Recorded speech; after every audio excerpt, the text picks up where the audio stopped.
रजब ने लिया माँ जी से बदला।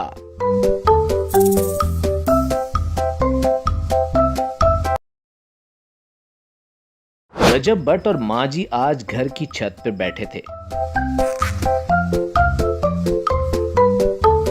कच्ची कच्ची कच्ची कच्ची पक्की पक्की पक्की पक्की कर ले हुण मेरे नाल यारी, कर ले हुण मेरे नाल यारी।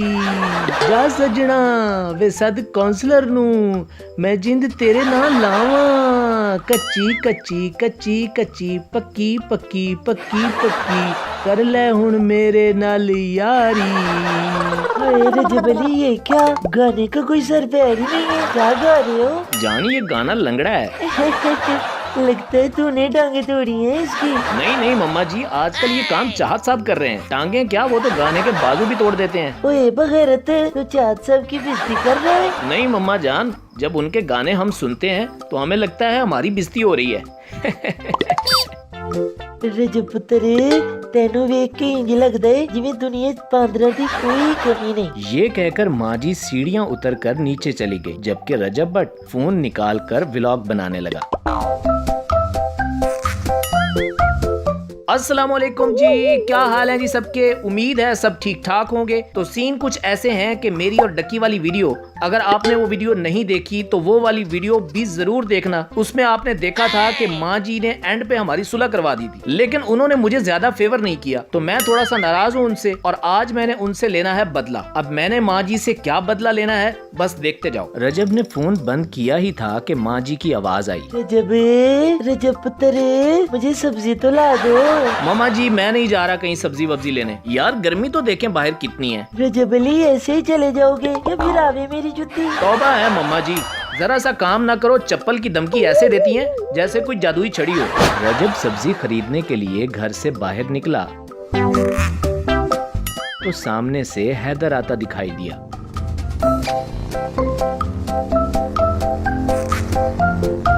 ओए शुरली, किधर जा रहा है? तू बता, कहाँ जा सकता हूँ तेरे हिसाब से? माँ जी ने सब्जी दही या घर की कोई और चीज लेने भेजा होगा।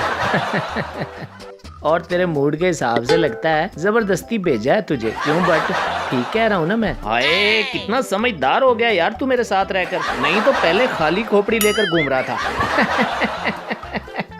माँ जी सेहन में परेशान बैठी थी।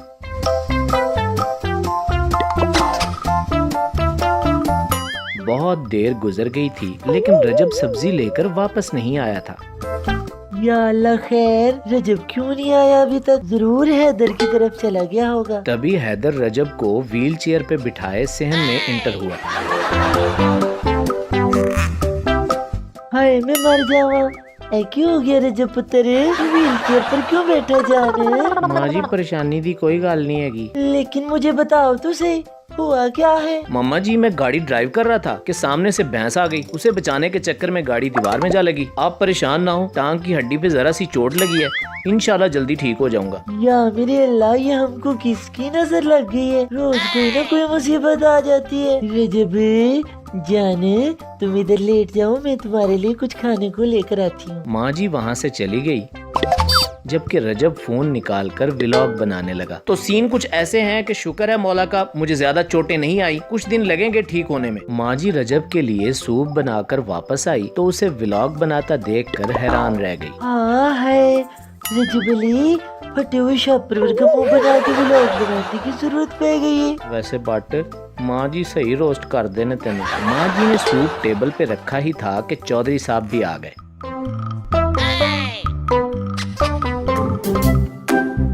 और रजब पुत्र, तुमने तो आने की जहमत करनी नहीं होती, मैंने सोचा खुद ही खैर खबर ले आऊं जाकर। बात करते करते चौधरी साहब की नजर व्हील चेयर पे पड़ी।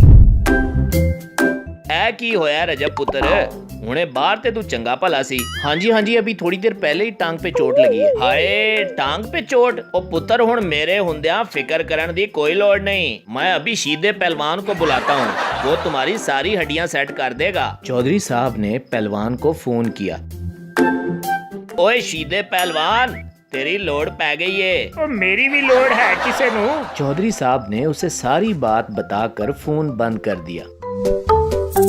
बहन जी अभी आ रहा है वो रजब पुत्र, तेरी टांग का ऐसा इलाज करेगा कि तू सारी जिंदगी याद रखेगा। रजब सारी सूरत हाल पे परेशान हो चुका था। तभी वो हैदर से बोला, हैदर जल्दी कोई जुगाड़ लगा, नहीं तो चौधरी साहब ने बैंड बजा देनी है आज। अच्छा मैं कुछ करता हूँ। तभी शीदा पहलवान हाथ में डंडा पकड़े घर में दाखिल हुआ। किसकी टांग तोड़नी है चौधरी साहब? मेरा मतलब है जोड़नी है। लेकिन इस डंडे का क्या काम है यहाँ? रजब पुत्र जिथों तेरी लाती हड्डी टूटी है ओनू कोट कोट के सीधा करना है। रजब को बचने की कोई उम्मीद नजर नहीं आ रही थी। अचानक वो हैदर से बोला, हैदर भाग, जल्दी भाग यहाँ से। वो दोनों दरवाजे की तरफ भागे तो आगे माँ जी खड़ी थी। अच्छा तो रजब अली ये मजाक था। अल्लाह भला करे चौधरी साहब का, जिन्होंने पहले ही मुझे तेरे प्लान के बारे में बता दिया था।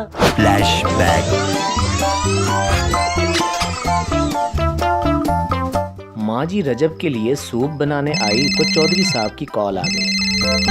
बहन जी रजब को देखकर परेशान ना होना, वो मजाक कर रहा है आपके साथ। मजाक?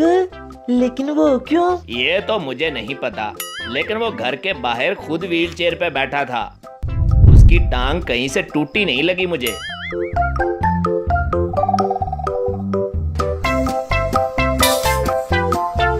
तेरी प्रैंक की तो ऐसी की तैसी, बताएंगा ऐसी चवल मारेगा। अब रजब आगे आगे और माँ जी पीछे पीछे जूता लेकर भाग रही थी।